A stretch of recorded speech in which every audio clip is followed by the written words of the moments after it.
خبر ازبک طالب قومندان مخدوم عالم له 3 میاشتو بند وروسته آزاد شو. نور حال را سره په ویډیو کې وګورئ او ډیو کلیک چینل در سره سبسکرایب کړئ.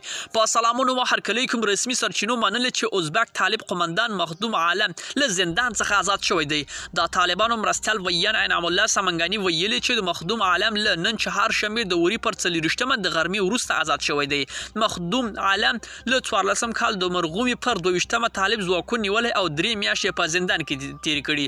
سره د دې چې مخدوم عالم لګول شو تور نه د اعلان شوی، خو طالبانو د سرپرست حکومت د دفاع وزیر مولا یعقوب فاریاب کې ویلي و چې عالم تر پلټون لاندې دی او که ورته وشي تورونه به پر ثابت نشو خو لبن خوشي شي. خو یاري ور دی چې د خلکو لنموړي د نیولو پر خبرګون د زینو ولایتونو کې لارینونه هم کړي و. ملګرو دا و زمونږ چمتو شوی ویډیو که تاسو دې ویډیو په اړه کوم نظر پیشنهاد لري موږ سره په کومنټونو کې شریک کړئ او د لا خپل ویډیوګان لپاره له موږ سره پاتې شئ. تر بیا ښې چارې.